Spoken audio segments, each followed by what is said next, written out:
Hello, and welcome to the Chatterbox Letters podcast. I am going to be reading my very large chatter-like letter to my listeners. This book, aka Chatter Letter, is called Holes. I hope you will enjoy as I read Holes in audio format. I will be reading chapter by chapter so it seems interesting as you are anxious to know the whole story at its entirety. Introducing Holes by Louis Sachar. I will be reading chapter 10 or chapter 11, not 10. Hold on for a moment.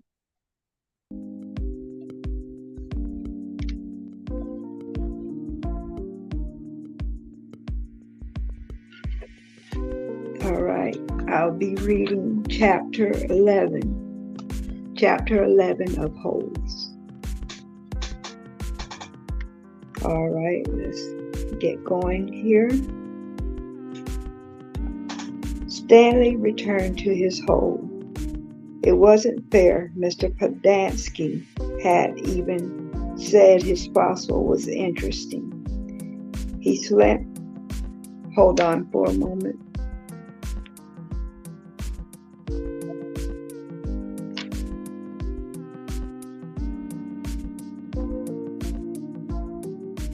Hold on for a moment.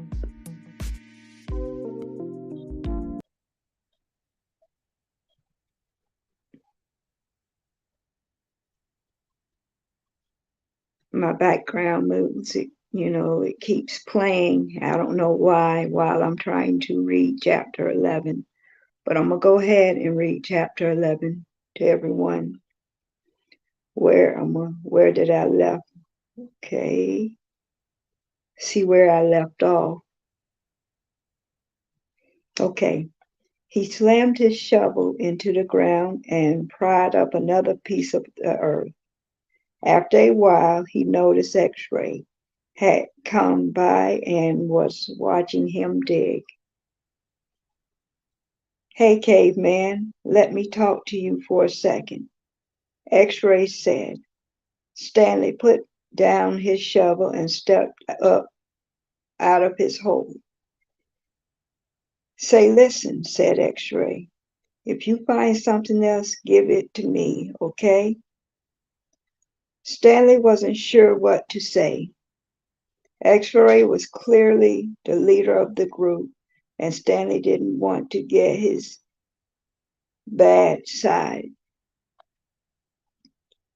You're new here, right? Said X-Ray. I've been here for almost a year. I've never found anything. You know my eyesight not so good. No one knows this but you know why my name is X-Ray. Stanley shrugged one shoulder. It's Pig Latin for Rex. That's all. I'm too blind to find anything. Stanley tried to remember how Pig Latin worked. X-Ray went up on. Why should you get the day off when you're only been here for a couple of days? If anybody gets a day off, it should be me. That's only fair, right? I guess, Stanley agreed. X-Ray smiled. You're a good guy, caveman. Stanley picked up his shovel.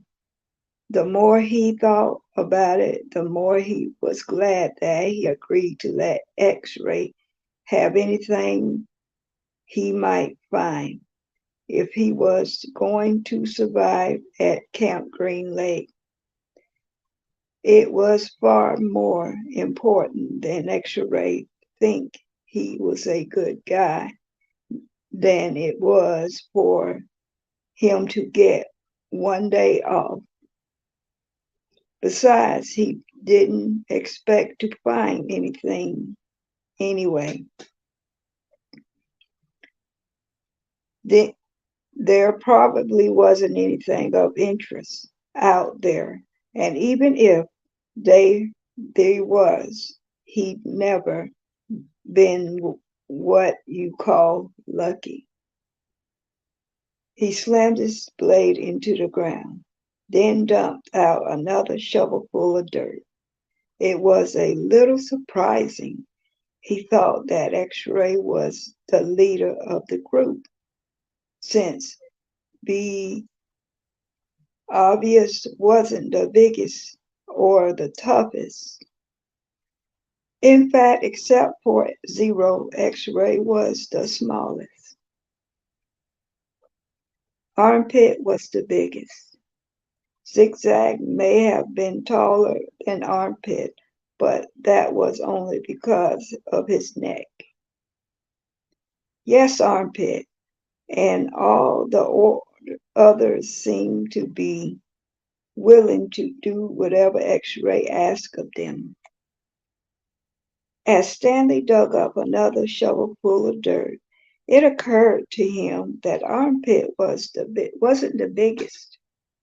He, the caveman, was the bigger. He was glad they called him caveman. It meant that they, okay, next page, accepted him as a member of the group.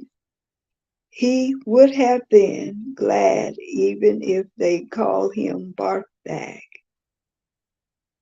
It was really quite remarkable to him. At school, bullies like Derek Dunn used to pick on him. Yet Derek Dunn would be scared senseless by any of the boys here. As he dug his hole, Stanley thought about what it would be like if Derek Dunn had to fight, Armpit or Squid. Derek wouldn't stand a chance. He imagined what it would be like if he became good friends with all of them. And then, for some reason, they all went with him to school. And then Derek Dunn tried to steal his notebook. Just what do you think you're doing? Asked Squid, as he slams his hands into Derek Dunn's smug face. Cavemen are friends, says Armpit, grabbing him by his shirt collar. Stanley played the scene over and over again in his mind, each time watching another boy from Group D beat up Derek Dunn. It helped him dig his hole and his own suffering. Whatever pain he felt was being felt 10 times worse by Derek. All right, that's the end of chapter 11. And I would like to apologize to my viewers. I had a little problem, with the broadcast, with the camera and everything. And I need to apologize to everyone. I am sorry, for what happened. All right. I'm going to go ahead and say this about the story here. It's just being that X-Ray is the leader of the group, I guess he feels like he's entitled to everything of what Stanley finds. Stanley couldn't help but, what he finds in a few days that he's been there, according to the year that X-Ray has been there. He's just, I believe Stanley a little lucky, to find anything in his hole as he dig it. All right. I'm going to ask everybody to like, share, subscribe to my podcast. Hit that notification button to know when I go live. Ring that bell for updates on my podcast. If you have a chatter letter out there you would like to have broadcast on my podcast, please send that chatter letter to the Chatterbox Letters Podcast, Post Office Box 5556, Lakeland, Florida 33807. If you write your letters, I would love for you to keep it clean, your words clear and discreet. That will mean a whole lot to me. All right? And please, if you may, or if you can, please do not hesitate to send me your letter. I would like for you to procrastinate and send your letter to me today. Thank you for tuning in.